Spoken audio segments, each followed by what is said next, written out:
Hi everyone, welcome to my YouTube channel. I hope you all are doing extremely well.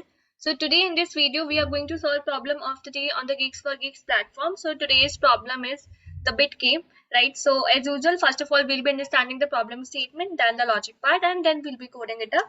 But guys, before proceeding further, make sure to subscribe my channel if you haven't subscribed the channel till now. It will really motivate me to create more such content for you, and I believe the channel is going to be helpful for you. So do subscribe, turn on the bell icon, and do join our Telegram community too. So let's get started with the problem statement now.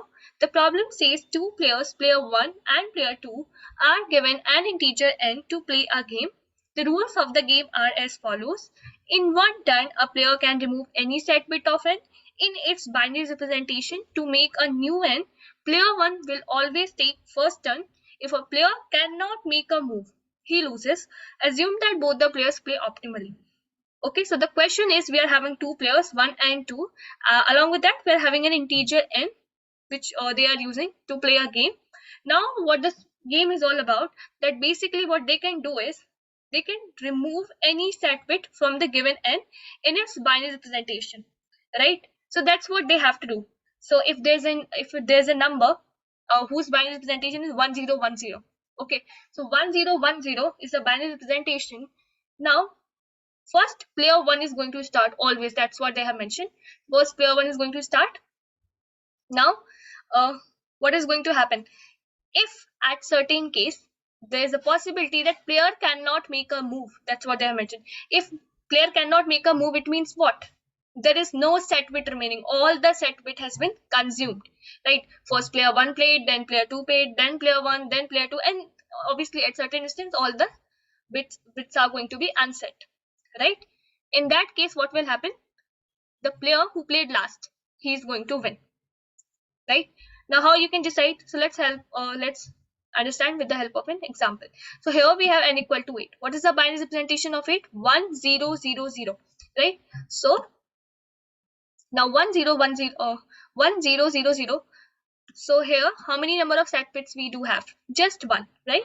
So player 1 take the bit, the remaining bits are all 0, right? So player 2 cannot make a move, right? So player 1 is going to win, right? Okay, if you will see here n equal to 1, so for that also the output is 1, because see, if the binary representation is 0 0 0 1, so player 1 make the move. Now he make the move, it means he did what? He removed that set bit, right? There was just one set bit, so he removed it. Now all the bits are unset, so player 2 cannot make a move now. So who will win? Player 1 will win. That's what we have to do, right? I hope that you must be getting the question. Simply we have to count the number of set bits.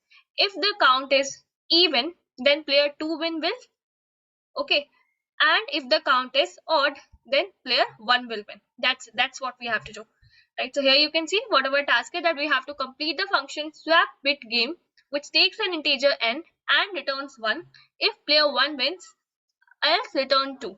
Okay, expected time complexity has been mentioned, big of log n. Expected auxiliary space been mentioned, right? So if the problem statement is clear, then let's have a look. And even the logic you must be getting right, just we have to count the set bits. So let's have a look on the code part. So here you can see we are having a count to keep track of the number of set bits that we do have. Now while n is greater than 0, now here we are checking if a bit is, this is for checking the set bit, right? So for example, we are having the binary representation for the given n. The binary representation, let's say we have 1010. So for this one, n bitwise n. So for this one, how many number of set bits we do have? 2, right? So the count would be 2 for this one. Let's see how this is working basically. So n bitwise end with 1. So for 1, the binary representation is going to be this, right? So if you will do the bitwise end of 1010 with 0001, this number is what? 10, right? The binary representation of 10. So you will get what? For now you will get 0 0 0 0. Now we are reducing the number by 2, so n equal to n by 2. So the number this time is going to be 5. So 5. Again we are going to do 5 bitwise end with 1, right? So this time what we're gonna get? 0 0 1, because see, but 1 bitwise end with 1, we'll get 1. So this time this if condition will be true and count will be 1. Now again we are going to reduce this number, so n equal to n by 2. So now n value is going to be 2. So this is the binary representation of 2. Now for this one, we'll have 0, right? So this if condition is not going to be true. Again, we are going to reduce this number, so we'll be having number as 1 this time. So 1 bitwise end with 1, obviously we'll get 1, right? So count is going to be 2. So for the given number 10, number of set bits are how many? Number of set bits are 1010. That is 2. That is 2, right? So see, first player 1 will remove one set bit, then player 2 will remove one set bit. Then what will happen? All the bits are going to be unset. So player 1 is not be able to make any move next, right? So who will win? Player 2 will win, right? So you can see count was what? 2. Count was even. So if we are simply returning if count more to equal 1, then player 1 will win. Otherwise player 2 will win, right?